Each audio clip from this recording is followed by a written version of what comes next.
un ser humano en promedio ve miles de imágenes. El ver tantas imágenes hace que pierdas la capacidad de asombro. Ya estamos saturados de imágenes. Las rocas que te encontrabas en tu camino, las hojas de los árboles, todo era tan maravilloso y tan profundo que en realidad el arte en un lienzo, el arte en una escultura llega a pasar a segundo plano.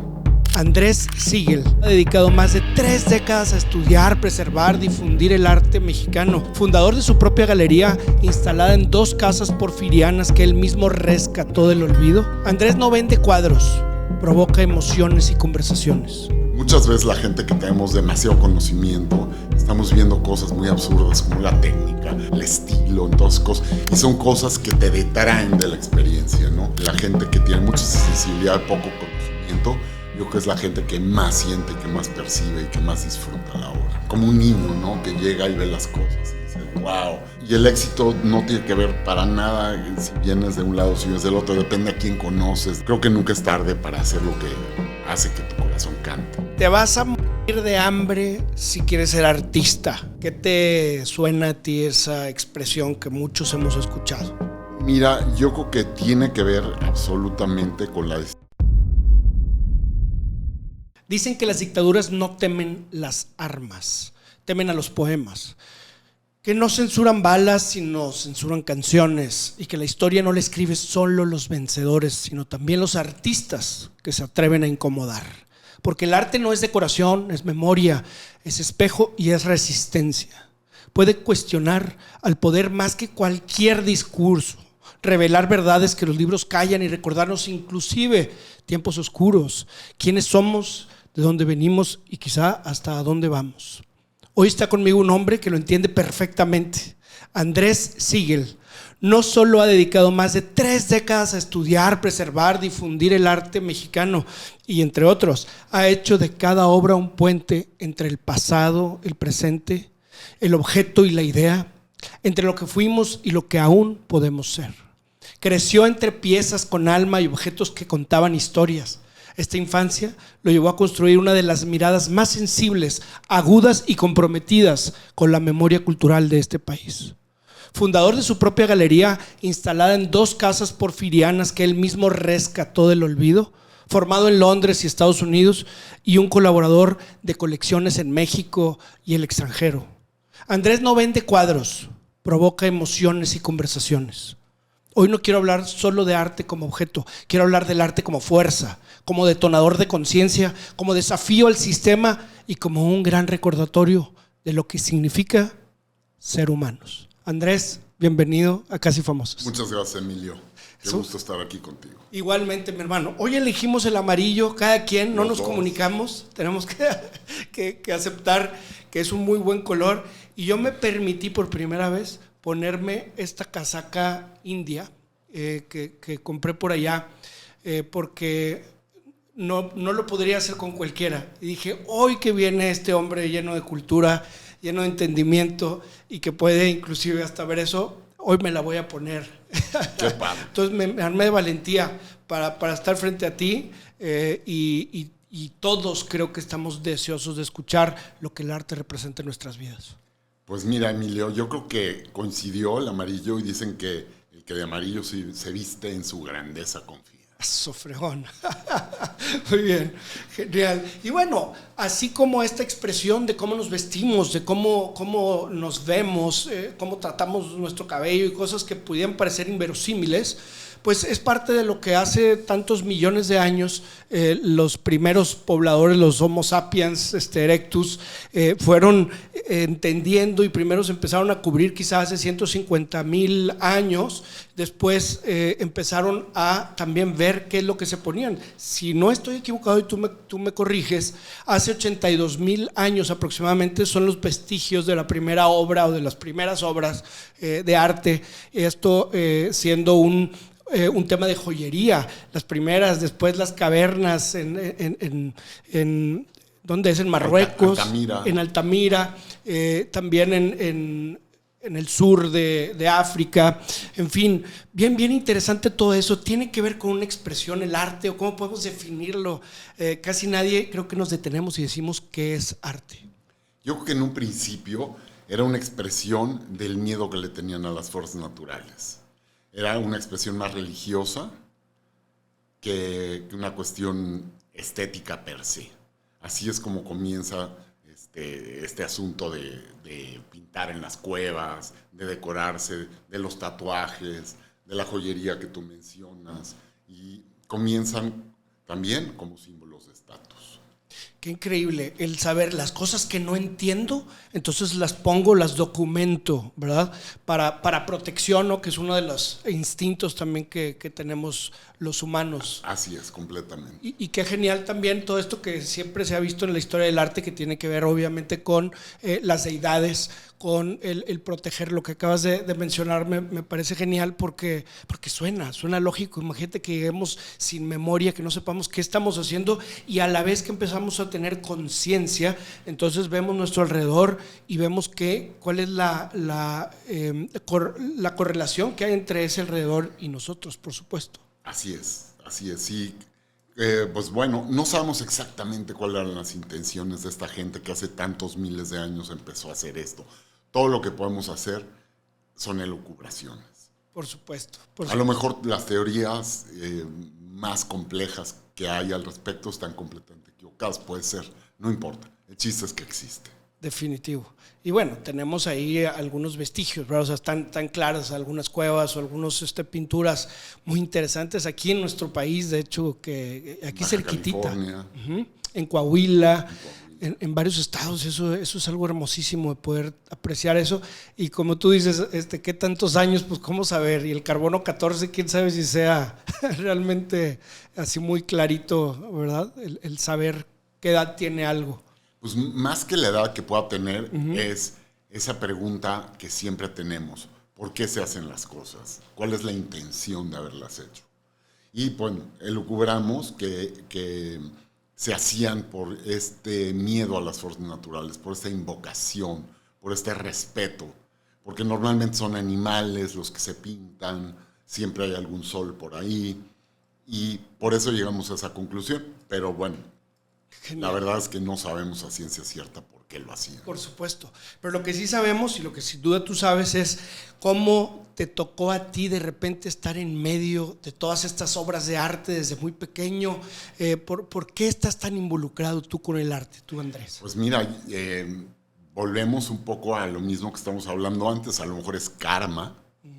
Nací entre obras de arte porque así me tocó, como decía Cristina Pacheco, ahí me tocó vivir, ¿no? Sí. Así me tocó vivir. Contaba mi madre que de repente había tal acumulación de obras en donde vivíamos en esa época, que le decía a mi padre, o dejas de comprar cosas o hacemos un paso a desnivel para llegar a la cuna de Andrés. Está muy padre eso. Muy bien. ¿Y cómo te sientes ahorita de voltear atrás y decir, bueno, claro, eso nos tocó, ¿verdad? Yo soy yo y mis circunstancias, dice Ortega y Gasset, pero ¿qué sensación tienes hoy de haber transitado todo esto o de haber dicho, hijo, me hubiera tocado mejor otra cosa? ¿Estás como conforme con eso? ¿Y cómo has aquilatado esa situación o circunstancia? Cuando algo es tan natural para ti, como que no le das la importancia que a lo mejor tiene. Yo he nacido entre esto, he estado entre esto toda mi vida. Inclusive cuando he tratado de huir de estar alrededor del arte, acabo estando en el arte. Así es. En algún momento me fui a un monasterio 3 meses, budista, y dije, ay, mira qué padre, voy a poder estar contemplando la naturaleza, alejado de todo esto. Y mi primer trabajo dentro del monasterio fue catalogar la colección de arte del monasterio. Entonces nunca he podido alejarme. Claro. Entonces, claro. Más que yo te diga, no, la importancia que puede tener esto, el significado es que es lo que es, así fue, así es. Nunca pensé en hacer otra cosa. Sí. Nunca quise ser bombero. Uh-huh.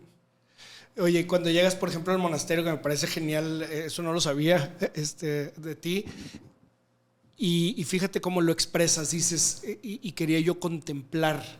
Y cuando estamos hablando de contemplación, obviamente pues tiene un sentido, una semiótica relacionada también con lo que se hace con el arte. Y cuando hablas de todo lo que veías y todo, pues era un gran lienzo quizá lo que estaba pasando. O sea, a lo mejor ese enfoque, yo cuando me lo cuentas me estoy imaginando a Andrés con esa contemplación, con esa admiración de un gran lienzo a la vez, ¿verdad? Aunque no te ha tocado, y todavía antes de entrar.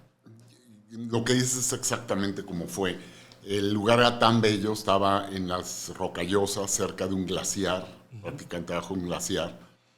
Y las rocas que te encontrabas en tu camino, las hojas de los árboles, todo era tan, tan maravilloso y tan profundo que en realidad el arte en un lienzo, el arte en una escultura llega a pasar a segundo plano. Me encanta saber eso. Y yo sé que a lo mejor me voy a salir tantito, pero me interesa mucho saber, durante esa estancia, ¿tú sabías que iba a ser más o menos ese tiempo o lo tenías limitado así, lo habías pensado así? En el Zen desde hace muchísimos años, digo, me atrevo a decir más de 1000, se acostumbra que 3 meses del año se cierra el monasterio, se cierra sus puertas a cualquier visita externa y los monjes se dedican a meditar de lleno por 3 meses seguidos. Okay. Y esto se llama Ango o periodo de prácticas. Yo estudié la tradición Zen japonesa y es algo que todos los monjes tienen que hacer cuando menos una vez en su vida.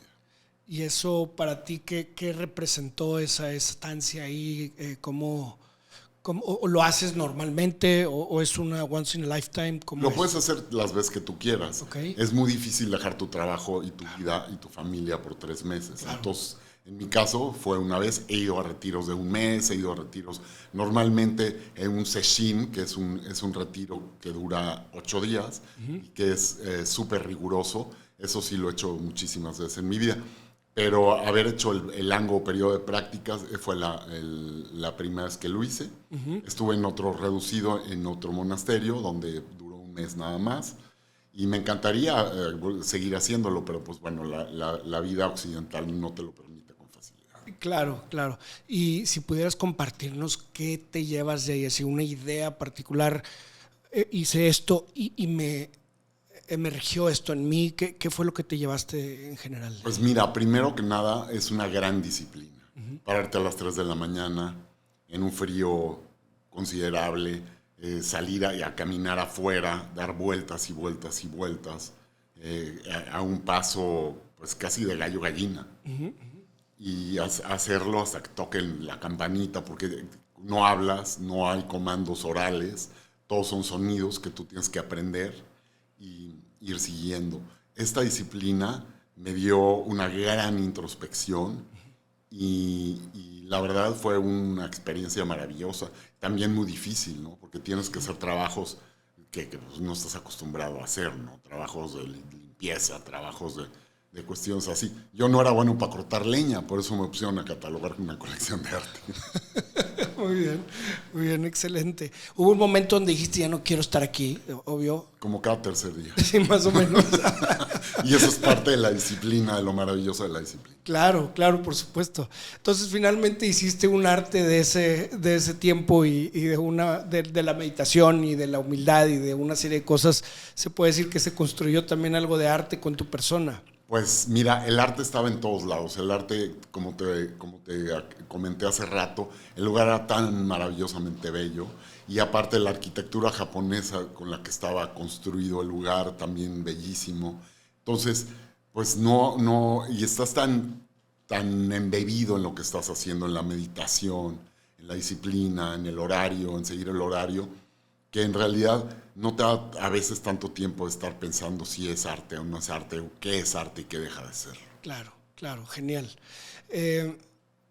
Me parece muy hermoso eso que platicas, y el Zen es un poquito eso, ¿verdad? Estar en el lugar que debes de estar o con un enfoque muy específico de las cosas. Me acuerdo que algún autor hablaba de cuando yo voy a regar las plantas, tomo la manguera, digo, en ese caso era muy Cosmo, ¿verdad? No, a lo mejor no era con jarros de barro, pero tomo la manguera, dice, pongo mi dedo frente a él para hacer que salga más presión y siento cómo me roza las yemas de mis dedos, etcétera, etcétera. Es como un súper enfoque en las cosas. ¿Tendrá algo que ver el Zen ahí o no?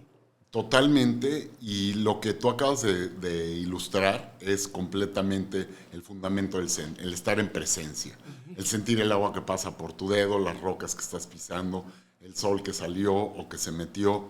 Es de una gran sencillez, pero lo fundamental es estar presente, estar aquí y ahora. Genial. Que es algo que la mayoría de la gente asume de ti, pero que está completamente equivocado.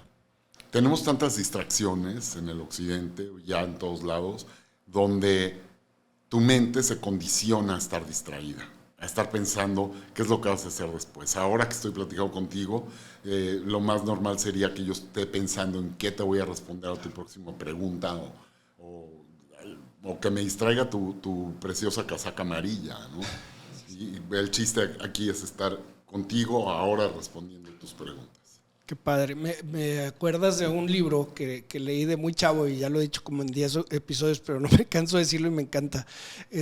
Mary Kay Ash. Ella es la fundadora de Mary Kay, de los cosméticos, pero de toda una industria tremenda que es así como triangular, ¿no? De esto que es multinivel. Y hace un libro, y yo me acuerdo que fui a la biblioteca de mis papás, como de unos 11 años o así, me gustaban los libros que tenían, y no sé por qué vi eso, porque hablaba del poder de la gente, no sé qué rollo. Entonces lo ojeé y la verdad es que no estaba muy padre, pero después me encontré una idea que se me hizo genial y por la que valió la pena todo el libro. Y dice así claramente: la persona que está frente a mí es la persona más importante del mundo. Con esa máxima construí un imperio. Y es genial. O sea, el hecho de tú estar frente a alguien y darle todo eso de lo que tú estás hablando ahorita puede hacer que el mundo sea completamente diferente. No distracciones, no estar pensando en lo demás. Este rollo también de las personas que están discutiendo es una tarugada, porque siempre que estamos discutiendo nomás estamos pensando cómo vas a aventar otra bala y entonces no estás escuchando. Y ahí está un principio básico del entendimiento, de la conciencia, de la comunicación. Me parece muy, muy preciso y muy sensato esto que tú estás diciendo. Es genial. Completamente. Yo creo que ella debe haber estudiado algún tipo de filosofía oriental, porque justo la presencia lo es todo, ¿no? El estar en presencia. Y como tú dices, el poder enfocar esa presencia a la mercadotecnia, pues es una gran estrategia. Ya lo creo. Y a la vida en general, ¿no? Sí, en su caso a la mercadotecnia, porque ella vendía cosméticos, claro. En una estructura piramidal, fue de las primeras que empezó a hacer ese sistema. Entonces, pues bueno, el poder haber abstraído este concepto y aplicarlo en algo tan pragmático como es la mercadotecnia, se me hace algo genial. Claro, por supuesto. Pues me ha tocado a mí la bendición y el privilegio de conocerte, a ti y a Laura también, que muy, muy querida amiga. Y bueno, me he dado cuenta que, oye, bueno, pues qué padre, Andrés es un hombre muy culto. Oye, qué padre, Andrés anda en el arte. Oye, qué padre, Andrés es un hombre que dedica importante tiempo y parte de su vida al tema espiritual. Oye, Andrés, ¿qué tantas cosas tiene Andrés? Y yo creo que eso es parte de lo que queremos evidenciar aquí, esta multidisciplina, estas facetas tan importantes que todos pudiéramos desarrollar y que muchas veces vemos que en algunos casos pues la gente no se da o no tiene esa sed de buscar también todas estas facetas o de alimentarlas, de buscar cómo trascender a través de ellas, y es algo muy hermoso. Y por eso me acordé, porque otra pregunta que había pensado que puede ser medio como muy usada, medio ya así medio chocante, que dicen: oye, si tu vida fuera una película, ¿cómo se llamaría? Aquí en este caso podríamos hablar de alguna obra o de algún cortometraje, que muchas cosas son arte, pero al conocer todas estas facetas, ¿qué te viene a tu mente de cómo resumir la palabra o las palabras para Andrés? Mira, en primer lugar te agradezco por las bonitas palabras y sobre todo a Laura, que me quiere mucho, que habla muy bien de mí. Sí.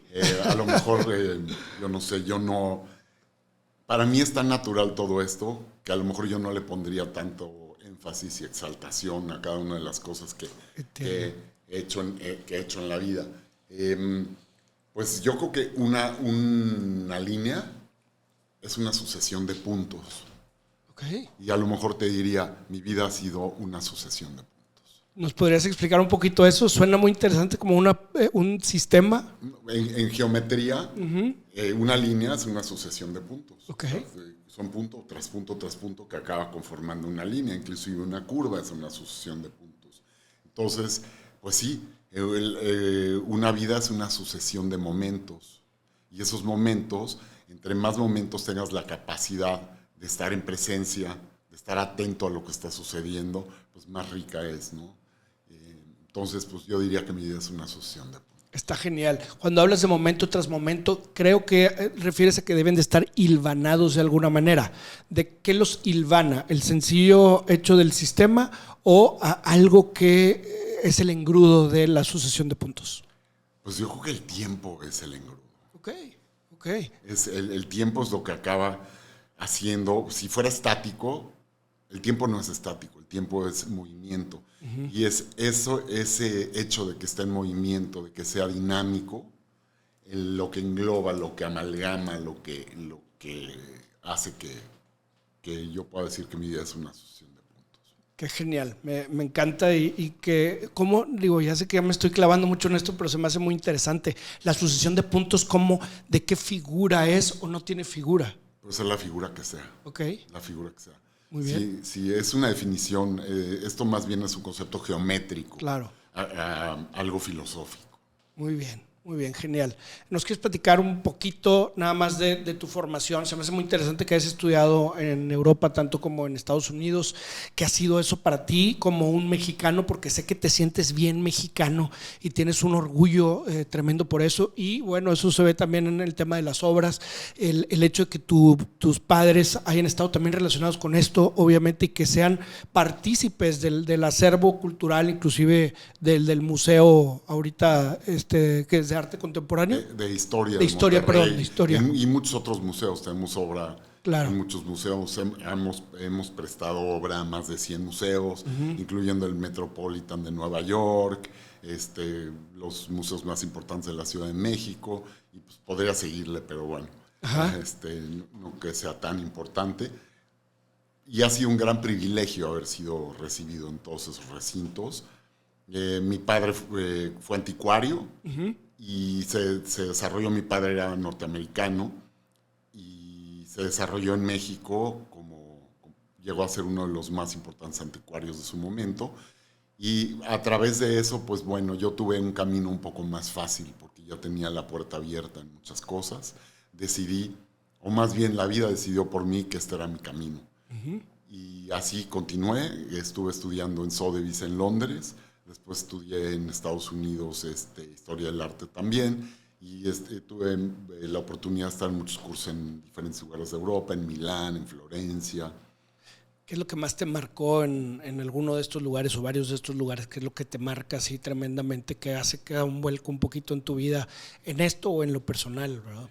Mira, como estamos hablando hace rato, yo creo que el momento es determinante. O sea, la primera vez que ves una obra que te impacta, la primera vez que entras a un museo donde está lleno de cosas. Yo me acuerdo que desde muy chico tenía yo como un juego mental, decía, ¿con qué pieza me quedaría de aquí? Entonces andaba buscando a ver cuál era la pieza que yo me quisiera llevar, la imagen que me quisiera llevar conmigo, ¿no? Entonces, pues bueno, sería muy difícil decirte que la Victoria de Samothracia fue lo que más me impactó. Sí. No, sí me impactó, pero yo creo que esa es una cosa de no perder la capacidad de asombro. Qué gran frase acabas de decir, que yo creo que hoy es uno de los grandes embates y problemas, desafíos que tenemos. Este tema de la inmediatez, el poco asombro de que ya vimos todo. Los chavitos ahorita de 12, 13 años ya vieron todo en internet, entonces ya no hay nada que les vayas a platicar ni que les vaya a dar sorpresa, y eso es un poco triste. No sé si, o cómo lo aprecias tú. Mira, yo creo que es muy claro. Antes de que existiera la fotografía, antes de cuando digo la pintura existió, como acabamos de hablar, desde hace miles de años, pero no todo el mundo tenía acceso a ella. Las imágenes que te impactaban eran la naturaleza, viste al lobo, viste al oso, viste un árbol con unas hojas que estaban con una cadencia increíble, el río que fluía. Y empezamos a perder eso a partir de que se inventó la fotografía, gran invento, maravilloso, es un gran arte también, pero un ser humano en promedio, hay estudios, ve miles de imágenes al día. Entonces, el ver tantas imágenes, el estar scrolleando, hace que pierdas la capacidad de asombro. Fíjate qué increíble. Estaba escuchándolo otra vez que sí, que además creo que hay un engaño que hace nuestra mente como protección para esas imágenes o ese contenido que pudiéramos ver. Según entiendo que si nosotros scrolleáramos Facebook y lo viéramos todo, nos truena la cabeza. Por eso hay como un engaño que hace la mente. No sé si tú has escuchado de eso o sabes de eso. Sí. Digo, es un método de protección natural. También es el nivel de dopamina que te está dando, ¿no? Es de alguna manera, imagínate que a lo mejor antes la dopamina te la daba el estar en peligro, el ver que había una serpiente cerca de ti, simplemente la maravilla de lo que es la naturaleza. Y pues bueno, hoy en día estamos nada más sobrecargados de imágenes. Primero fue la televisión, ahora es el internet, son las redes sociales, las revistas, o sea, ya estamos saturados de imágenes. Cierto. Entonces ya cada vez tenemos menos esa capacidad de asombro y tenemos más saturado nuestra mente, nuestros ojos y nuestro ser de imágenes que, pues bueno, en el mejor de los casos te enriquecen y en el peor de los casos casi te acaban destruyendo, como acabas de decir, ¿no? Qué interesante. Ahorita que estábamos hablando fuera de cámaras, que ahorita lo traemos, sería buenísimo, de todo esto que tú decías referente a si yo tengo obras que me transmiten cierto, que me generan ciertos feelings y demás, puedo ayudar a que florezca más mi vida ahorita tú lo dices mejor. Y con eso déjame dar nada más algo que me vino a la mente en este momento. Hace poquito tuve la oportunidad de estar con un amigo que ha desarrollado una serie de experiencias que le llaman ápticas e inmersivas con este tema de los óculos y demás de la realidad virtual, pero para hacer que la gente pueda aprender cosas en 20 minutos en vez de en 20 horas. Y todo esto es, por ejemplo, que se lo ponen y están arriba de una especie de maqueta de carro que se siente igual, pero con esto, con aire y demás, una serie de cosas, y de repente le abren una puerta y se lleva una puerta, atropella a alguien y demás. Entonces estas experiencias les hacen una especie de trauma, no sé si esa es la palabra que se pueda utilizar, y con eso entonces hacen el clic neuronal para aprender cierta competencia y entonces acelerar este proceso, digamos, didáctico. Y se me hace muy interesante ahora conectarlo con esto que ahorita, si nos puedes compartir, que a lo mejor es el mismo principio de alguna manera, el que se imponga a alguien a través de las emociones y los sentidos, por supuesto, y que lo haga suyo y eso genere algo positivo o negativo en sí mismo. No sé si suena. Mira, yo creo que el no estar en una experiencia primaria es Emilio sale y ve algo que lo impacta. Ok. Y después Emilio viene y me lo platica. En el momento que yo se lo platico a Laura, ya estoy completamente distanciado de esa experiencia primaria, porque la experiencia primaria la tuviste tú. Okay. Me la platicaste a mí, y ya para el momento que yo se la platico a Laura y Laura la disemina, a lo mejor le pareció algo muy interesante, pero ya no tiene ese impacto. Desde hace muchos siglos se desarrolla una técnica que se llama el trompe-l'œil en francés, o el tarampantojo en español, que es hacer cosas que parezcan algo que no lo son. Esta sensación de que tú puedas tocar una escultura que no es, en realidad no es una escultura, sino es una pintura, dándote esa ilusión. Correcto. Entonces yo siento que, pues bueno, didácticamente a lo mejor para muchas cosas sirve lo que estás platicando, pero siento que completamente es como si te dan soya que sabe a carne, no vas a experimentar lo que es la carne. Ni 3D. Ahora ni 3D, ni 4D, ni que sí, si te sopla el viento o te claro. echan gotitas de agua porque estás en medio de la bruma en Mongolia. Ajá. Nunca va a ser la misma experiencia una experiencia primaria que algo ya completamente removido de la realidad. Genial. Entonces vamos ahí poniendo ciertos elementos. Ahorita hablamos de la presencia, de la conciencia y ahora de autenticidad o de la primera, este primer toque a las cosas que se me hace también genial. Muy bien.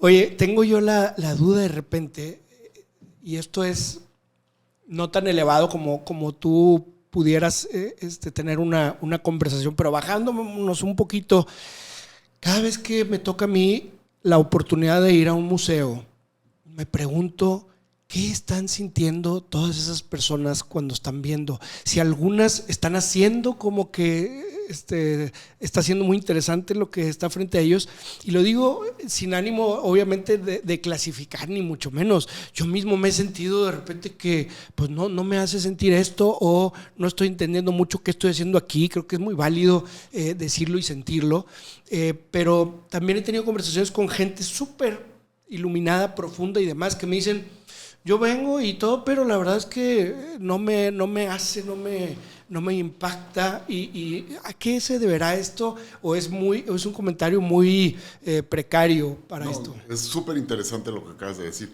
Igual que no todos tenemos las mismas capacidades, sabemos unos que somos más fuertes, otros que somos buenos para la cocina, claro, o somos buenos para la ingeniería.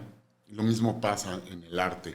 Si tú puedes, hay gente, inclusive hablando de las papilas gustativas, hay gente que tiene muy desarrolladas las papilas gustativas, discierne cada sabor y pues bueno, experimenta la vida, o en este caso la comida, de una manera completamente diferente de alguien que no tiene esa sensibilidad. Así nació, así digo, yo creo que la sensibilidad es muy difícil de desarrollarla. Naces con ella. Claro. Entonces, alguien que tiene mucha sensibilidad puede disfrutar las cosas profundamente, o puede horrorizarse profundamente, ajá, que alguien que no la tiene. Uh-huh. También depende del nivel de conocimiento que tengas en el asunto. Muchas veces la gente que tenemos demasiado conocimiento, estamos viendo cosas muy absurdas como la técnica, como la época en que fue hecho, en el estilo, en todas cosas, y son cosas que te detraen de la experiencia, ¿no? Que al estar tu mente ya tan embebida en tanto conocimiento, en tanto cuestión intelectual, uh-huh, ya no puedes ser tan como un niño, ¿no? Que llega y ve las cosas y dice, wow. Pues sí, sería esa un poco la comparación, como lo que siente un niño cuando la primera vez que ve algo, claro, a alguien que ya pues está muy pues acostumbrado, claro, a ver las cosas. Y te digo, a lo mejor la gente que tiene mucha sensibilidad, poco conocimiento, yo creo que es la gente que más siente, que más percibe y que más disfruta la obra. Ahora, también se ha vuelto algo de moda, ¿no? Ay, es que saber de arte, ir a un museo, esto está como muy padre. Y sí, muy trendy, muy chic. Muy trendy, muy chic, y fui a tal, y no sé qué.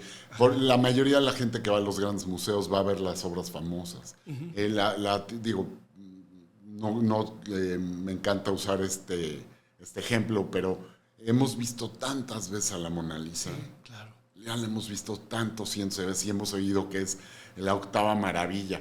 Cuando te paras tú enfrente y vas al museo y ves esta pintura pequeñita ahí de una mujer que pues ni está tan guapa. Sí. Y como ya tienes tan entrenado el cerebro para ver imágenes, dices, claro. ¿Y ahora qué? Claro. Entonces, yo creo que depende mucho de la capacidad que tengas de experimentar directamente, otra vez hablando de la experiencia directa, uh-huh, a la razón por qué lo hagas, ¿no? Claro. Esto es una locura lo que te voy a preguntar, pero ¿cuántas personas crees que se hacen pato nada más yendo a un museo y que pues están ahí y no están degustando realmente esto? Yo diría que una gran mayoría. Uh-huh. Una de las razones es que se le ha dado una aura al arte de algo para iniciados, sí, que es justo lo opuesto. Sí. Algo para la gente que conoce, que ya tiene como un camino andado en el arte. Entonces ahí es donde también muchas veces llegan y dicen, pues, ya vine Vinci, o sea, ay, ¿no? Es uh-huh, padre, y yo creo que la gran mayoría nada más entra y sale. O va a ver la obra que le dijeron que tenía que ver, que es súper famosa, porque ya vi la Mona Lisa, ¿cómo ves? Claro, claro. Y hay tanto que ver y probablemente te causaría muchísimo más estruendo. En el mismo museo hay pinturas pequeñitas holandesas del siglo XVI que te puedes morir viéndolas.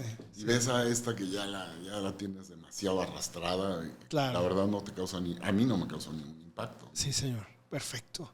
Está genial. Muy bien. Oye, y en el tema, por ejemplo, de esto que está pasando muy triste, los activistas, supuestos activistas que llegan y avientan cosas a las obras, ¿cuál es tu lectura de este fenómeno? Pues mira, yo creo que uno de los grandes, de las grandes cosas que suceden hoy en día es llamar la atención. Lo hacen para llamar la atención. Claro. Normalmente lo hacen con obras que tienen vidrio enfrente, porque saben que si no se van a meter en un problema. Para toda la vida, yo creo, ¿verdad? Pues sí. Entonces, es una manera de llamar la atención. Yo siempre digo, cuando empezaron las instalaciones y los happenings y todo eso, yo decía, es muy fácil llamar la atención. Si llegas y te bajas los pantalones en un restaurante, todo el mundo te va a voltear a ver. Claro. ¿No? Que es mucho más difícil que lo hagas de una manera muy sutil. Por eso, dentro del arte contemporáneo hay mucho frontalismo. A ver, chequen, vean, así la imagen terrible. Sí. Y la gente que trata de vandalizar eso lo que está tratando es de llamar la atención para su causa. A lo mejor son gente que es exhibicionista y que está utilizando nada más la pseudo causa para llamar la atención y figurar en la foto. La estampita. Ahora, hay también otro fenómeno, el síndrome de Stendhal, cuando ya está la saturación de arte, como el hombre que martilló la piedad de Miguel Ángel. Sí. O sea, ya él se le diagnosticó síndrome de Stendhal y estaba ya tan saturado de vivir y de estar viendo el arte, que le causó una especie de psicosis temporal. Ok. ¿Y es un atenuante ese? ¿Le diste seguimiento a eso? No sé si es un atenuante, digamos, jurídico para lo que hizo. Siempre que puedes demostrar que estabas en un estado psicótico, es un atenuante casi en todos los códigos legales. Excelente. Pues se me hace interesante. Ahora, poniéndonos un poquito como abogado del diablo, esta gente pseudoactivista o activista, ¿no será tanta expresión uno como el otro? Como decir, Hitler fue un gran líder, sí fue un gran líder, pero no positivo quizá por los efectos que tuvo su liderazgo. Claro. Pero digamos en este caso, pues la obra de arte es una expresión por parte del autor y a lo mejor también es una expresión, manifestación, o sea, una manifestación por parte del activista. Digo, si lo podemos, o estamos siendo muy condescendientes. Pues sí es una manifestación. La cultura es una manifestación del ser humano, lo que sea que hagas. Sí, definitivamente es una manifestación. Hay cosas que entran dentro de lo que está permitido, lo que es permisible. Una expresión puede ser ir y acuchillar a alguien en la calle porque tú necesitabas expresarte de esa manera. Claro. ¿Es válido? ¿No es válido? Pues bueno, esa es otra discusión éticamente. Sí, señor, claro. Muy bien. ¿Te vas a morir de hambre si quieres ser artista? ¿Qué te suena a ti esa expresión que muchos hemos escuchado? O sea, suena como lo que decían los papás de como 100 gentes que conozco. Exacto. ¿Y qué será una realidad? O sea, digo, por ejemplo, yo tengo que decir que a mí me pasó, ¿verdad? Yo soy un cuasi músico, podemos decir, porque no me dediqué a eso, pero tengo el corazón de músico y a pesar de que me apoyaron porque hubo la manera y demás, y cursos, instrumentos, y tuve un grupo y estuvimos y grabamos y una serie de cosas, pero finalmente pues sí había un halo de, oye, tú te vas a morir de hambre, compadre, ¿qué vas a hacer? ¿Verdad? Entonces eso nos sacó a varios del tema artístico. ¿Tú lo ves como vamos a decir, un detonante de esta dimisión por parte de mucha gente? Creo que tu pregunta es algo fundamental. Siento que de alguna manera hay filtros, obstáculos que se te presentan en la vida, que si los franqueas puedes seguir adelante. Okay. Hay veces que uno no quiere franquear esos obstáculos. Claro. Por las circunstancias que sean. O no puede, ¿verdad? Por la edad o lo que fuera. Hay grandes artistas que comenzaron ya muy grandes. Yo creo que la edad no necesariamente es el asunto. Número uno, vivimos en una sociedad mercantilista. Sí. Y si tú lo que te mueve en la vida es crear, pues pues no te vas a separar de eso.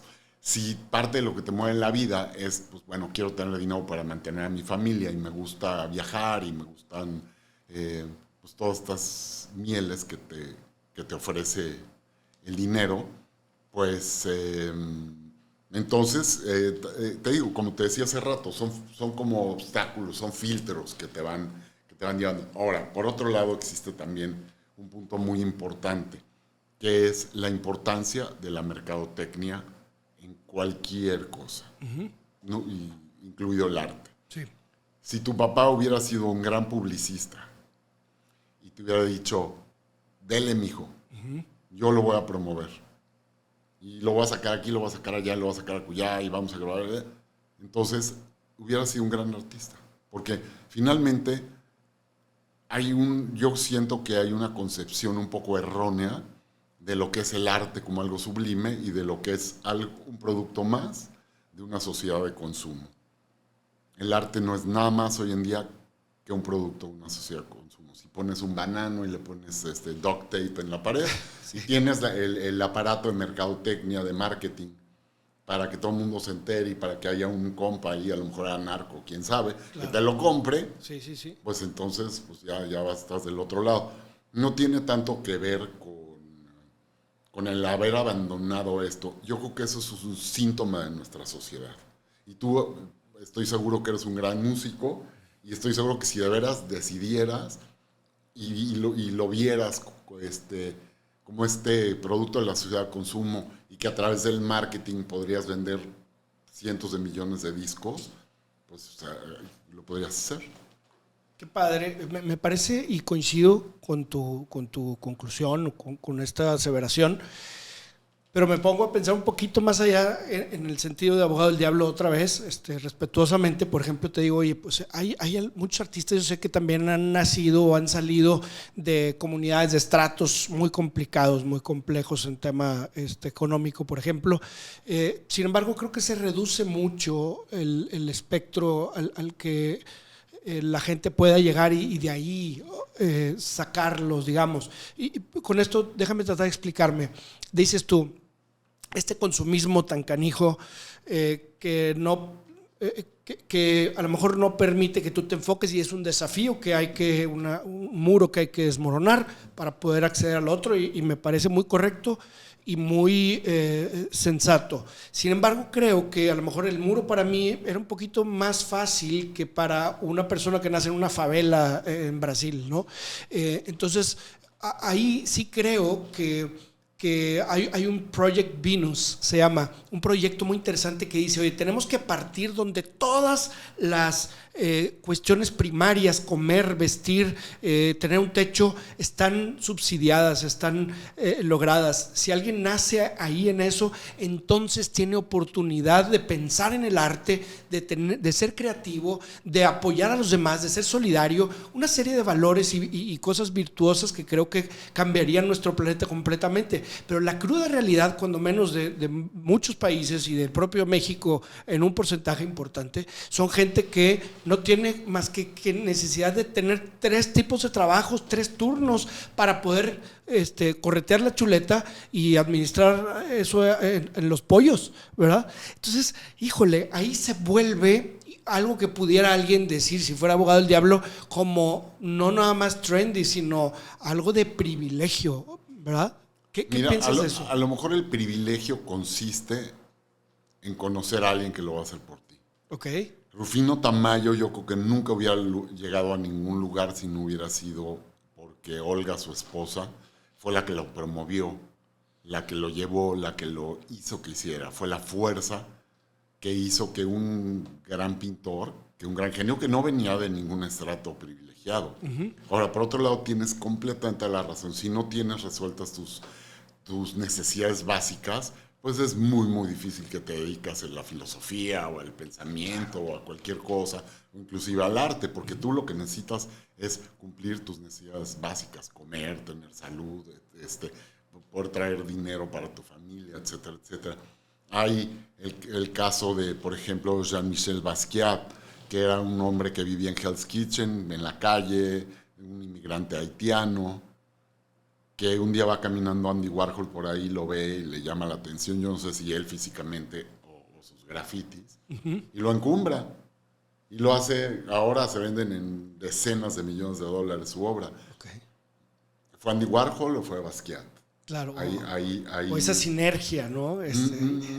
Pues no, ahí no. La sinergia está en que uno fue el mercadólogo. Sí. Y como te decía, hoy en día puedes vender absolutamente el peor arte del mundo. Si tienes un buen marketing, puede llegar a los museos más importantes del mundo. ¿Y eso se te hace una aseveración de peligro? De decir, pues digo, justo lo estabas diciendo ahorita con lo del el banano, con el duct tape. No sé, ¿qué te hace sentir a ti que eres un hombre tan culto en este sentido y con toda una trayectoria tremenda? ¿Qué te hace sentir ver ese plátano ahí? Mira, si estuviéramos hablando hace a lo mejor 15 o 20 años, sí, seguiría yo un poco horrorizado. Okay. Hoy en día son las reglas, así es. Okay. Es marketing.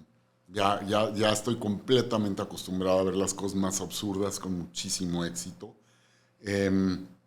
Y sobre todo porque me queda muy claro que el arte es un producto de la sociedad de consumo.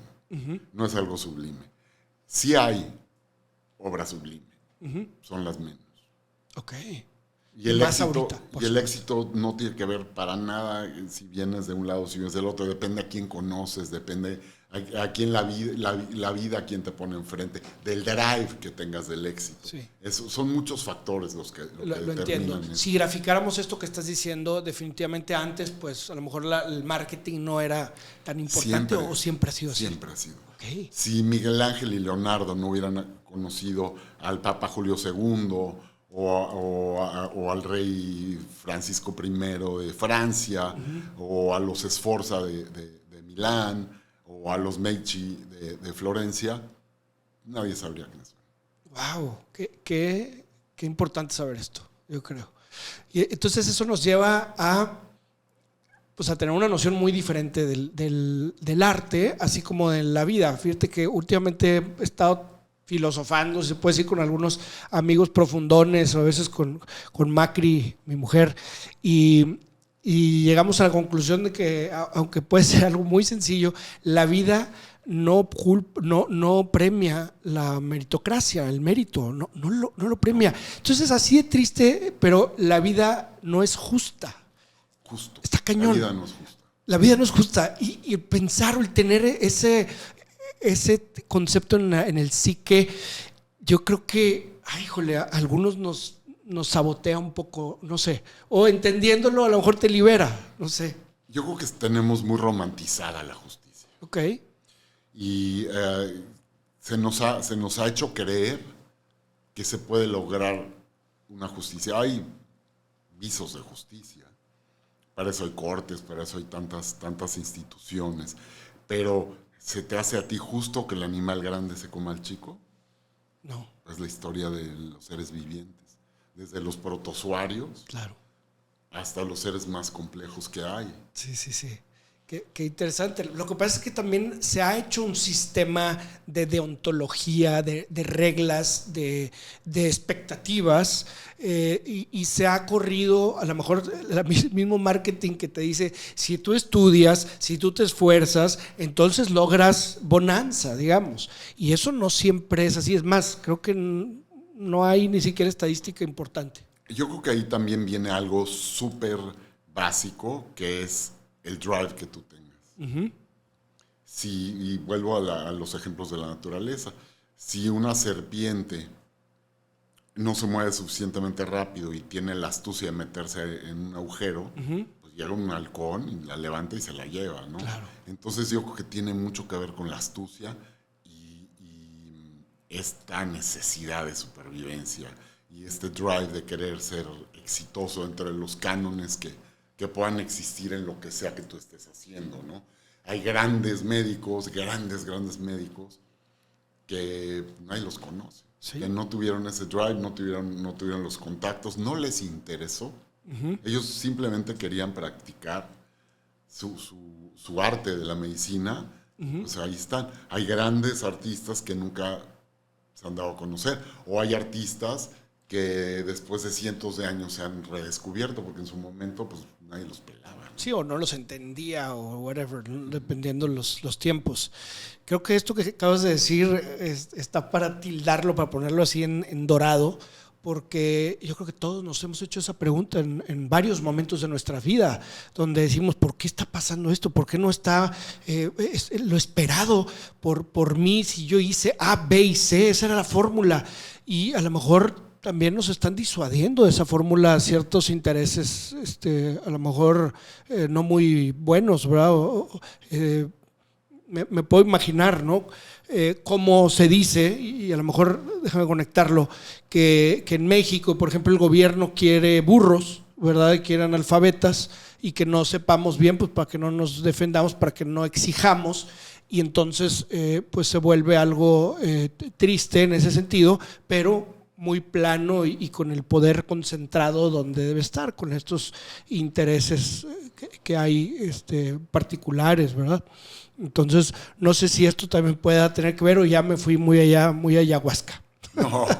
No, yo definitivamente, analizando lo que estás diciendo, esto existe desde que comenzaron los grandes imperios. Uh-huh. Al gobernante, al poderoso, le interesa tener un pueblo inculto, a un pueblo que le diga que sí a todo, que se crea lo que le dice. Esto no es una fórmula que acaban de inventar. Ahorita lo han redescubierto nuestros gobernantes actuales, ¿no? Y si no tienes gente pobre, pues ¿a quién la vas a convencer que te vote dándole 2,000 pesos al mes? Sí, definitivamente. Entonces a ellos les súper conviene que haya gente ignorante y que haya gente desposeída. Y es lo mismo en todos los ámbitos. Siempre hay oligarquías, que son las que mueven las cosas, y abajo hay gente que sigue, ¿no? Los borregos y los líderes.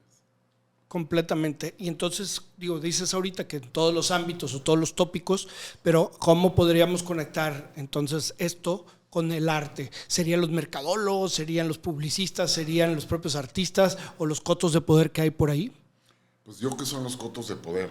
Y es también, yo creo que uno de los grandes detrimentos de la apreciación artística es el darles aura de algo ininteligible, que solo como te decía hace rato, solo los iniciados o la gente que tiene mucho conocimiento puede acceder para entender lo que está en un lienzo o en una escultura o en una obra de arquitectura. Al hacerlo algo tan distante a ti, hace que no te acerques. Claro. Que le saques la vuelta. O que te pienses que es una estupidez, ¿no? Solo para estos bola de payasos que les interesa esto, ¿no? Y aparte sí, se ha vuelto desde casi siempre algo suntuario. Uh-huh. ¿Quién puede comprar una gran obra de arte? Pues alguien que tiene mucho dinero. Así es. Entonces el arte no es para pobres, podemos decir. Sí, definitivamente. El arte es para todo ser humano. Para todo ser humano. En cuanto a su apreciación, pero no a lo mejor su adquisición y su creación, sí, sin duda. Mira, hoy en día tú puedes imprimir lo que sea. Uh-huh. Y si algo te habla y te llena el corazón, tú puedes ir y con una impresora, claro, imprimirlo y colgarlo en tu pared. No tienes que tener la pieza original. Uh-huh. O si tienes una impresora 3D, tienes acceso a ella, puedes recrear lo que tú quieras. Sí. Yo creo que ahí ya entramos en otra discusión, que es la autenticidad versus la reproducción. Claro. Entonces cualquiera en el cuartito que viva, si tiene esta avidez estética, puede hacer que su lugar sea maravilloso y que su calidad de vida mejore tremendamente, y no tiene el original allá adentro, claro. ¿no? ¿Y cuál es el indicador en ese sentido? ¿Es un feeling personal entonces? O sea, el indicador para decir, esto me va a construir o me va a hacer sentir, así como lo hablas ahorita, de calidad de vida y demás, ¿cuál sería el indicador entonces? La capacidad de poder ser sincero contigo mismo. Ok. Porque si estás haciendo caso a todo lo que te dice internet, el radio, los trends, etcétera, etcétera, pues nunca te estás escuchando a ti mismo. Por supuesto. Y este tema del arte, pues también de alguna manera es un negocio importante, ¿no? Claro, justo lo estás diciendo, claro. Y que se extrapola muchas veces, ¿no? Y que también Lo preguntaba yo hace algunos meses que cuando nos conocimos, cuál era la manera de darle valor por una parte, y la otra es de ponerle números, ¿verdad? A una pieza o a varias piezas. Es un tema medio abstracto y me decías, pues sí, de alguna manera, pero es híbrido. Hay ciertas directrices también, en cierto sentido. Mira, si es obra que ya está encumbrada, que ya está reconocida, es muy fácil porque hay páginas de internet donde tú puedes checar en cuánto se vendió el último tal en una subasta en Nueva York, en Bruselas, en donde sea, y hay parámetros muy claros para poder establecer precios. Ahora, si yo hago algo y tú eres un amigo mercadólogo y sabes difundirlo, le puedo poner el precio que a mí se me antoja mientras me lo paguen. Claro. Pero, por ejemplo, ¿qué es la recomendación? Porque digo, y ojalá que esto lo vean mucha gente que esté, chavitos, que tengan estas ganas de entender esto que tú entiendes, o chavitos y chavitas que sean creativos y que digan, oye, para mí esto es arte, ¿verdad? Esto que hice, a lo mejor no todos lo entienden, para mí es arte y tiene un valor. ¿Cómo se pudiera iniciar, digamos, a pensar en eso? Me queda claro, oye, pues si te lo compran es que eso valía, pues sí, pero ¿cuánto tiempo tiene que pasar? Pues si llevas 2 o 3 años y no te lo compran, ¿qué haces? Pues es que ahí es la cosa, no es cuestión de tiempo, es cuestión de mover los hilos correctos. Okay. Para que se vendan las cosas. Hay cosas completamente absurdas que se venden en precios exorbitantes. Sí. Y hay cosas maravillosas que nadie compra. Yo que, como te decía al principio, tiene que ver de reconocer tu sensibilidad y tu capacidad.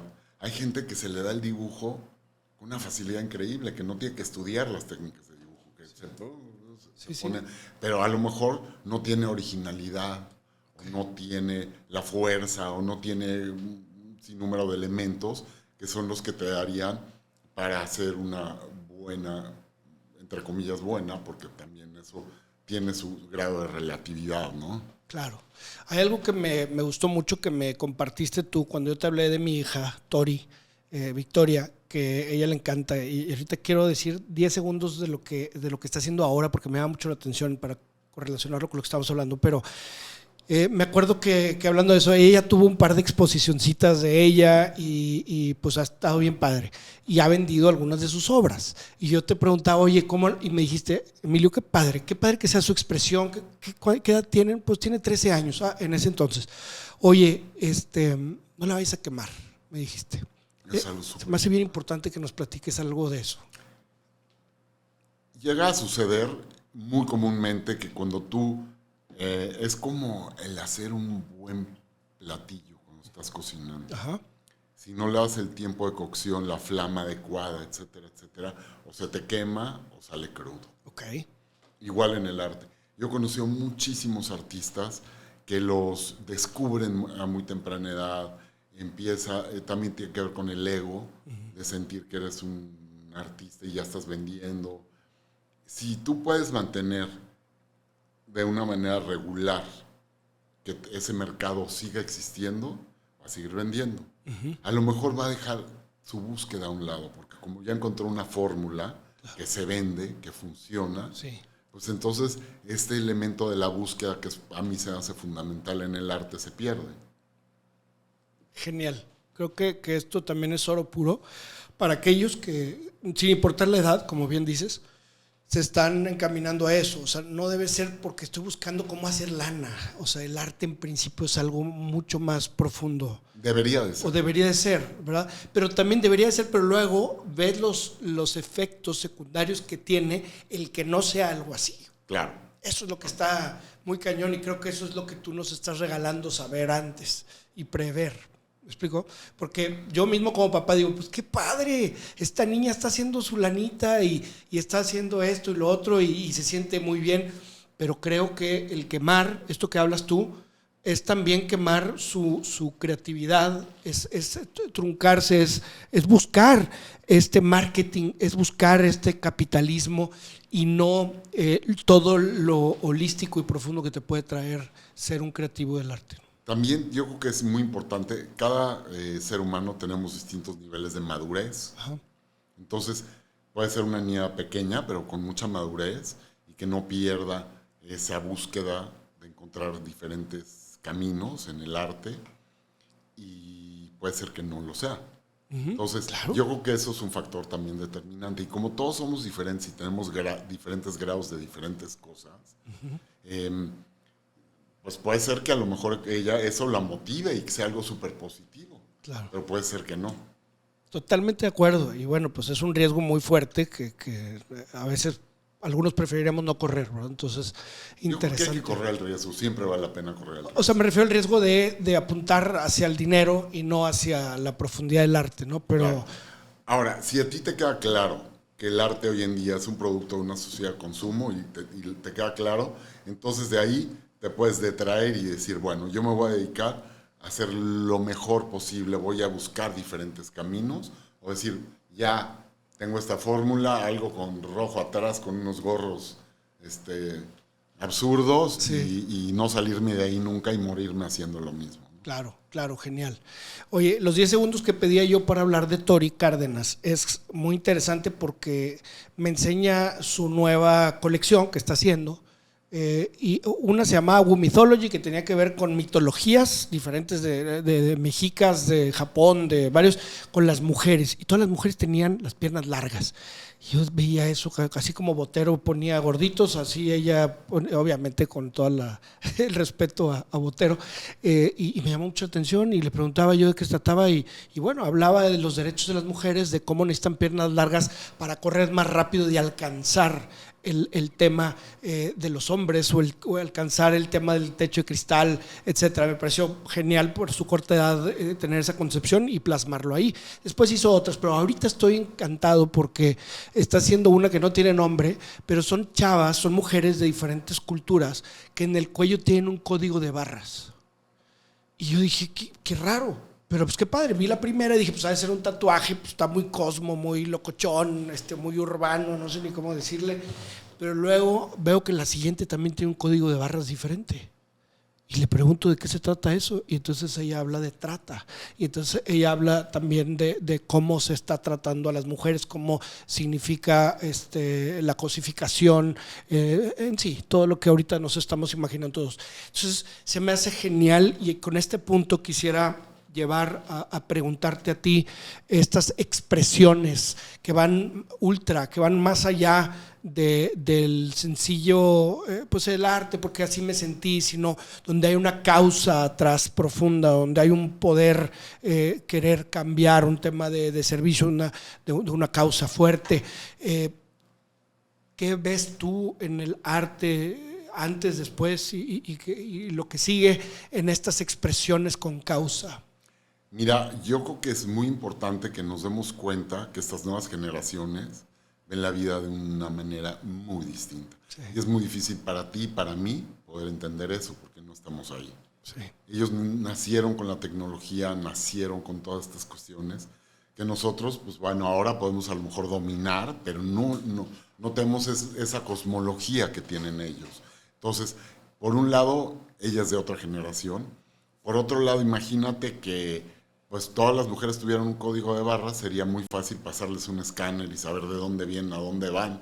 Entonces se disminuiría la tarata, se disminuiría todo eso si todo el mundo trajera un implante de un chip. Claro, claro. Entonces, a lo mejor y estoy aquí completamente inventando, porque a lo mejor es como esas ganas de ella de que esto a través de la tecnología pudiera ayudar a las mujeres a no sufrir tanto. Claro, claro. O un depiction sencillamente de crítica, ¿verdad? O sea, creo yo que él lo intentó así, no tanto como de que vamos a ponerles códigos, sino chequen lo que estamos haciendo, o sea, dejemos de cosificar esto y de tenerlo así. Pero es algo que estamos viendo ahorita en autores o en artistas muy interesantes, ¿no? Por ejemplo, un Banksy, a mí se me hace genial en lo particular y se me hace como muy entendible para todos su su obra, que es urbana, y que le está diciendo a todos lo que nadie se atreve a decir en principio. No sé qué opinas tú en ese sentido. Aparte de ser alguien que sabe pintar, que sabe dibujar, que tiene una gran calidad en lo que hace, es un genio del marketing. Sí, claro. Es un genio del marketing. No sé si nos quieres platicar un poquito de cómo está el tema de Banksy. Recuerda lo que pasó hace un par de años de una pieza que se vendió en subasta, Ajá. que era una niña con un globo, Ajá. y que en el momento en que toca el martillo y se venden no sé cuántos millones, una, ¿cómo se llama? Paper shredder, una trituradora de papel, tritura la obra y la deshace, la hace puros pedacitos, así, líneas de papel. Ajá. O sea, la destruyó. Así es. Y esa es su crítica al mercado del arte. Así es. Con una coreografía perfecta. Ese hombre, más que un artista, es un genio de la mercadotecnia. Y a través de su tema, que es la denuncia social y todo esto, un genio de la mercadotecnia. Sí, señor. Sí, clarísimo. Y este hombre, hasta donde yo recuerdo, también hacía... Nadie sabía quién era, o no sé si sabe quién es. Hasta la fecha está bastante... camuflajeado por ahí. Y hace las obras a veces en la calle y no lo cachan. Digo, no sé cómo le hacen en Londres para no tener, o en las distintas partes donde él pinte o dibuje, que no haya cámaras y demás, ¿verdad? Pero a lo mejor está contubernio ahí, pero está bien interesante el personaje. Y bueno, en alguna ocasión hizo un experimento que me pareció muy interesante. Se puso afuera de Sotheby's, una de las casas de subastas más importantes del mundo, en la banqueta, con unos cuadritos pequeños, y él estaba ahí. Ok. Y nadie le compró nada. Ajá. Porque si no eres famoso no vales nada. Eso, qué triste. TV Notas, ¿no? Si no eres famoso no nos importa y cosas así. Qué tristeza. Incluso grandes músicos que se han puesto a tocar en el metro. Sí, claro. Que nadie les avienta una moneda. Así y bueno, al día siguiente dan un concierto donde ganan millones de dólares. Sí, y son experimentos, ¿no? Y son experimentos que te comprueban lo que te estoy diciendo, ¿no? Todo es el hype, todo es la fama, todo es el asunto de que todo el mundo te conozca. Completamente. ¿Cómo sabes que una obra está terminada o en realidad nunca se acaba? Yo creo que eso es el abandonar una obra es de las decisiones más importantes que puede tener un artista. Okay. Si tú sigues cocinando un pescado, va a ser una mugre. Uh-huh. Si sabes el punto perfecto donde dejarlo y apagarle, es una gran decisión y de eso depende de que funcione tu obra a que no funcione. Parece excelente tu símil, está genial porque creo que lo podemos trasladar a toda la vida. Y es intuitivo, es una cuestión de hacerle caso a tu intuición. Eso es genial. O inclusive me imagino que refieres también a empezar y en el primer trazo decir, aquí no es. O sea, ya trasladando esto a la vida. A mí me parece que es uno de los actos más sinceros de un artista. El decir esto, no jaló, no funcionó, pam, lo rompo o le pinto encima. Sí. Porque no, el 100% de lo que hace ningún ser humano puede ser genial. Y muchos artistas, pues como saben que van a vender, pues dejan a la posteridad mugres, claro. Cosas completamente malas, ¿no? Yo creo que una de las cosas que diferencia a un gran artista de un artista mediocre o de un artista comercial es el saber destruir su propia obra. Parece genial. Si tú quieres tener arte en tu entorno, porque realmente te das cuenta que va a mejorar tu calidad de vida, pues es bien importante reconocerlo. Si tú quieres tener arte como símbolo de estatus, no tiene nada de malo. A todos nos gustan los zapatos bonitos y los relojes y lo que sea, está bien. O sea, no hay nada malo con eso. Simplemente cuando tú eres sincero contigo mismo y sabes por qué estás haciendo las cosas, pues logras tu objetivo. Claro. Se pueden lograr varios objetivos. A la vez se puede decorar, diseñar una casa, una muy padre, tener símbolos de estatus y a la vez recibir toda esta mejoría en tu calidad de vida. O no.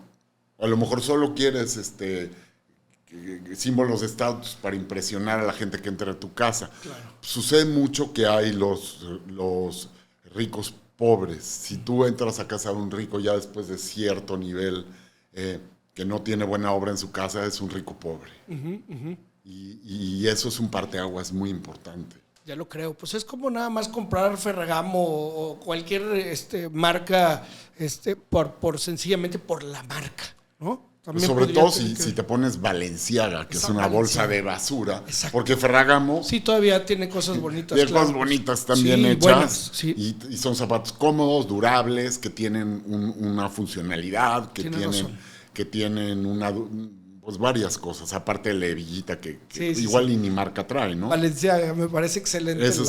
Nada más es puro símbolo de estatus, no hay nada más, no hay funcionalidad, no hay comodidad, no hay nada más que el símbolo de estatus, que no tiene nada de malo tampoco, ¿no? Por supuesto. Cada quien decide qué quiere hacer. Sí, pero esta sinceridad me parece genial. O sea, ¿sí te gusta la bolsa Balenciaga que te compraste o no?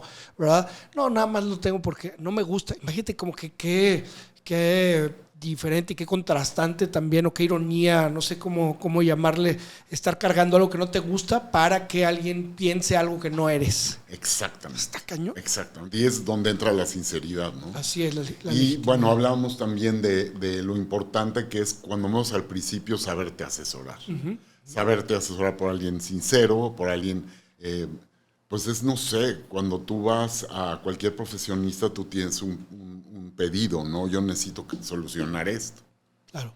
Y yo creo que las mejores colecciones que yo he tenido oportunidad de conocer, comenzaron de una manera y a través del tiempo se fueron transformando y fueron deshaciéndose de esas primeras compras. Uh-huh. De hecho, todos los museos importantes, en México no, porque pues, los museos son del Estado y es otra historia, sí. Pero se van deshaciendo de las cosas que ya no funcionaban, porque la vocación que tenían en un momento era una y después descubrieron que ese que pensé que era un Rembrandt es falso y a lo mejor pues, ya no me funciona y lo voy a vender o lo voy a donar a otro lado.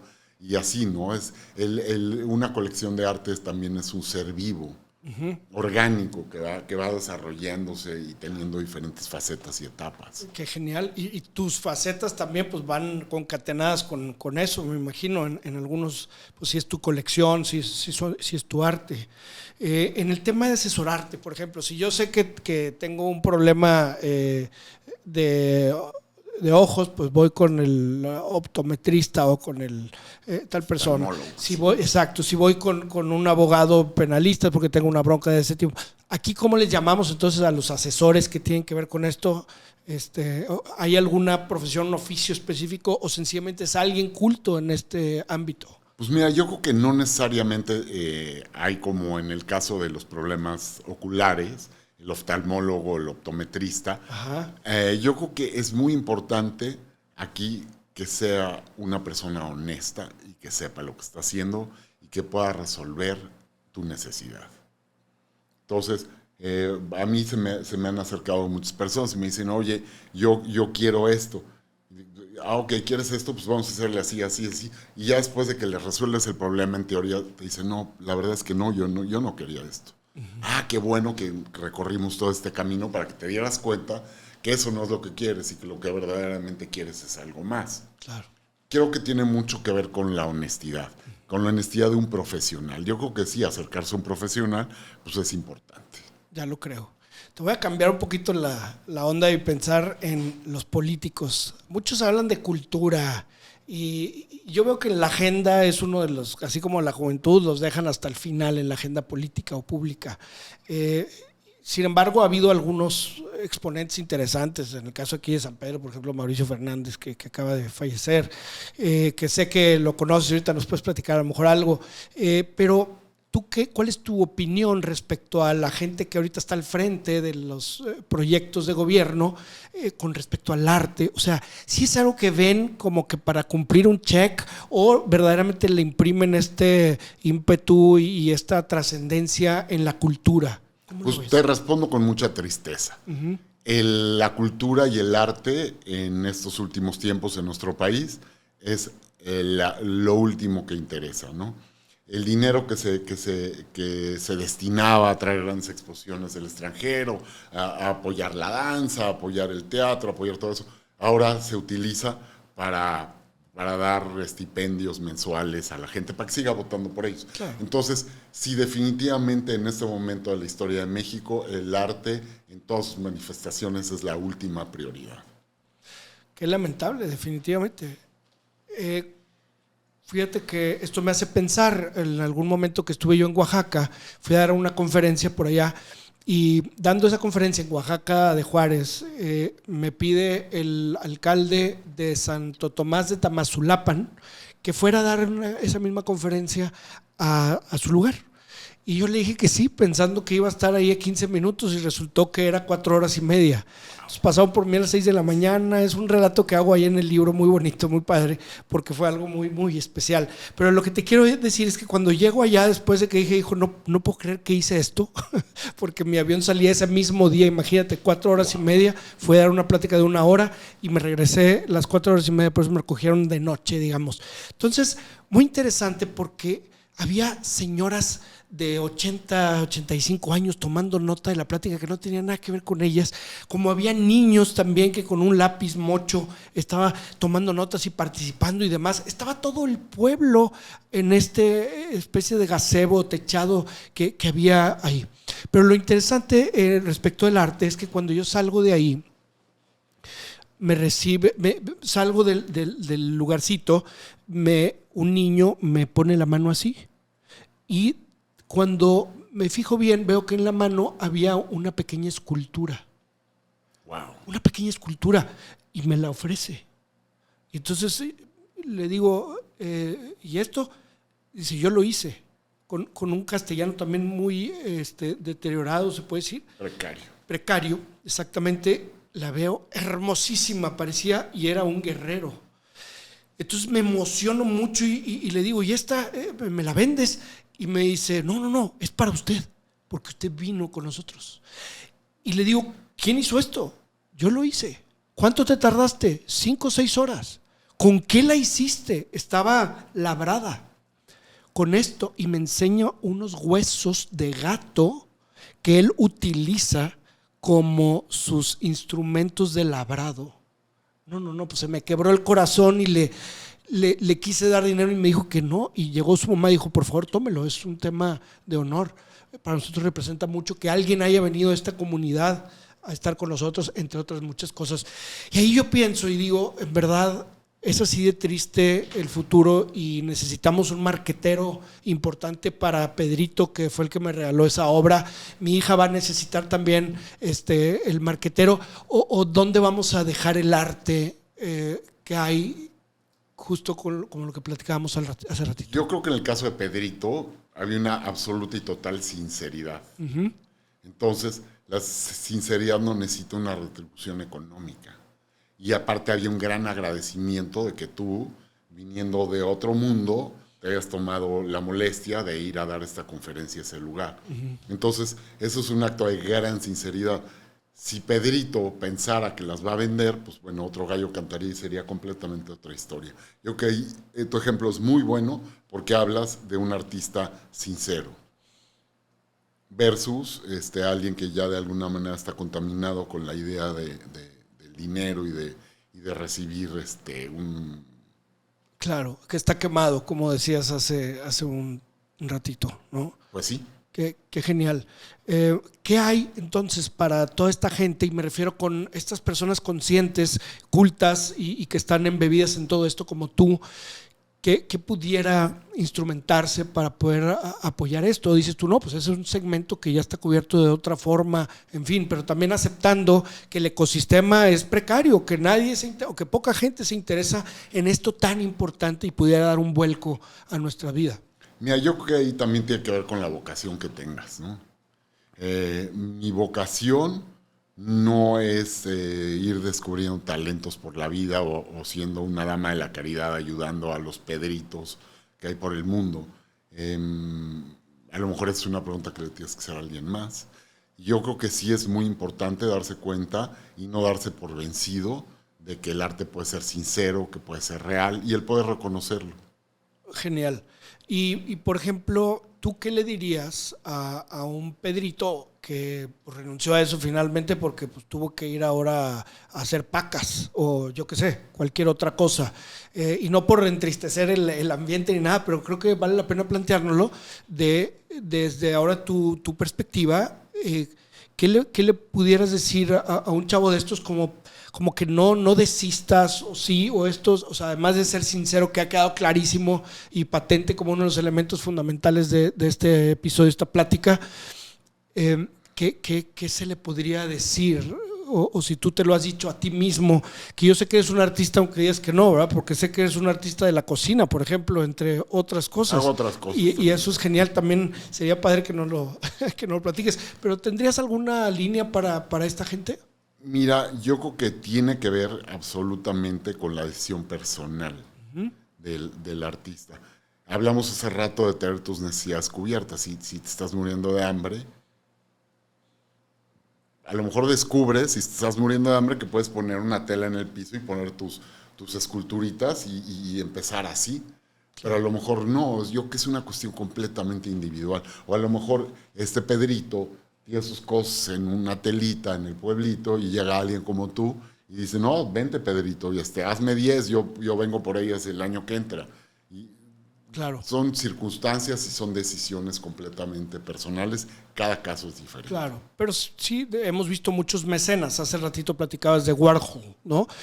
Donde se encuentra también a un artista medio grafitero, no recuerdo cuál era el nombre. Basquiat. Muy bien. Y entonces lo jala, ¿no? En realidad yo creo que, no sabes, como decíamos hace rato, también es muy difícil poder hacer una radiografía de las intenciones de la gente. Yo creo que le llamó la atención el chavito porque estaba guapito y se lo llevó y lo bañó en su casa y dijo, ay, mira qué padre, ponte aquí, están unas pinturitas, ponte a hacer algo y ya. Claro, o inclusive le ve el signo de dinero y decir, con este chavo voy a hacer una lana, ¿verdad? O sea, también, una lana más de la que ya tengo. No hay una manera de medir las intenciones. Y estos grandes mecenas de otras épocas ¿sí? Son muy diferentes. Las necesidades de hoy en día son muy diferentes a las que había antes. En esa época el arte era pues, netamente religioso. Entonces querían donar una iglesia para que dijeran, mira qué padre la iglesia que donó Cosimo de Medici, claro, o quien haya sido, ¿no? Genial. ¿Nos puedes compartir un poco entonces cuáles son tus expresiones de arte, además de vivir entre arte y de conocer todo esto, que particularmente te gusta? Pues mira, diseño joyería, diseño muebles, hago escultura y bueno, mi profesión, mi modus vivendi ha sido a través de la galería que he tenido tantos años. Últimamente me he tratado de distanciar un poco de eso para dedicar más a mi obra personal. Uh-huh. Y si pudieras elegir, digo, me encanta porque está muy variada, pero ¿cuál sería la que, si tuvieras que elegir una sola, cuál sería? Pues que el diseño me encanta. Ajá, o sea, es que es diseño en general, pero si fuera diseño de joyas o de muebles. Joyería es una de las cosas que más me apasiona. Te encanta. Lo utilitario, los muebles, los objetos me apasionan. Qué fregón, qué padre. Yo creo que esto es, pues gracias a que también has permitido, una cosa decías tú, yo no lo elegí, me eligió. Muy bien. Pero tú elegiste también seguir y darte oportunidad de aprender y de explorar en estas expresiones artísticas. Eso también es un tema de mérito, ¿verdad? Solito así, pues te puedes poner ahí y no se da más si no haces, creo, ¿no? A lo mejor no me hice caso a tiempo. A lo mejor si hace 20 años hubiera decidido dejar la venta del arte y la curaduría y todo esto y dedicarme lleno a mi obra, otra historia hubiera sido. Pero yo creo que nunca es tarde para hacer nada, como grandes pintores, el Adoneo Rousseau, grandes pintores que empezaron a los 50, a los 45, a los 60 años. Claro. Creo que nunca es tarde para hacer lo que hace que tu corazón cante. Me encanta. Y cuando hablamos de artistas mexicanos que tienes una especial pues, sensibilidad y afección, ¿de quién podíamos hablar en los diferentes rubros? Mira, yo creo que hay grandes, la historia de México es una historia de grandes artistas. Y también depende mucho de la época en la que estamos hablando, porque si estamos hablando de la época virreinal, prácticamente, como lo mencionaba hace rato, tenía una devoción religiosa, una intención religiosa. Puedo hablar de Miguel Cabrera y decir, wow, su obra era maravillosa, porque tenía una gran calidad de pintura. O puedo hablar de alguien como Toledo, uh-huh, más recientemente, que tenía un gran talento. Ahora, ¿te gusta o no te gusta? Porque normalmente es animales teniendo sexo o cosas que pues hay gente que no le encanta tener en su casa, ¿no? Por supuesto. Aunque sea un gran artista. Yo, la verdad es que siempre he dicho, yo no me limito a un estilo, yo no me limito a una época. Para mí, el reconocer la grandeza en cualquier manifestación artística es lo que me llena de vida. ¿Qué personas del ambiente, digamos, ya sea de mecenas o de hombres o mujeres comprometidas con la cultura del arte o artistas, te ha fascinado conocer? Pues mira, estando en Monterrey, hablo de la gente que conocí en Monterrey hace muchos años, yo tengo un gran respeto por doña Lidia Sada, por doña Márgara Garza Sada, porque fueron mujeres pioneras que de venir del desierto, ¿Sí? Hicieron esto en Vergel. Crearon museos donde no había nada, impulsaron la cultura de una manera súper importante. Sus colecciones personales eran de una gran delicadeza, de una gran finura. Y bueno, hicieron museos, hicieron el Marco, hicieron el Museo Tamayo en México, en parte fue financiado por doña Márgara Garza Sada. Entonces yo tengo un gran respeto por estas grandes mujeres que pusieron a Monterrey y de alguna manera a México en el mapa del arte internacional. Qué genial. Tengo que preguntarte algo que dijiste así medio de pasadita, pero cuando estabas más chico, ¿con qué pieza te quedas del mundo? Digo, ya sé que es bien difícil para ti, como si me dijeras qué canción, si nomás hubiera una con cuál me voy a quedar. Me parece un ejercicio genial de tu parte porque vas descartando los porqués y vas desmembrando todos los elementos. Andrés Siegel, ¿con qué obra se queda en el planeta? Me encantaría poder responder tu pregunta, Emilio. Imagínate que todos los días comas machacado con huevo. Ajá. De una gran calidad. Sí. Pero que ya para el día 342, Ajá. ya no te impacta. Ok. Ya está demasiado visto. Entonces, la obra con la que me quedo es la última que me impactó. Y todos los días me impacta una diferente. Muy bien. Y si no hubiera obras, al parecer está el canvas del planeta, del cielo, de lo que está sucediendo. Eso es el verdadero arte. Así es. Y de ahí deviene todo lo demás. Qué genial. Yo creo, hermano mío, que serían muchas horas las que podríamos tener conversación y por ello hemos tratado bueno, cuando menos yo, de buscarte. Igualmente. Y tener estas conversaciones tan ricas. Le deseo a todo el mundo que tenga la oportunidad de conocer gente como Andrés, pero sobre todo de acercarse a todo este conocimiento, a toda esta vivencia, experimentación de la vida, donde sin duda vivir es un arte. Te deseo que sigan estos éxitos y que tu éxito, después de haberlo tenido en muchos segmentos que según entiendo te está llevando hacia la sincera expresión de tu arte, creo que ese es un gran ejemplo del éxito al que todos queremos llegar. Entonces, pues me encanta poder tener esta conversación y que sean muchas. Gracias por enculturizarnos el día de hoy y por hacernos sentir esto que hablabas tú del corazón, del Xolotl, ¿verdad? Te agradezco mucho, Emilio. Ha sido muy enriquecedora nuestra plática y espero que la podamos seguir teniendo con micrófono o sin micrófono o como tenga que ser. Me encanta, hermano. Muchas gracias por tu humildad y por compartir esto. Muchas gracias a ti.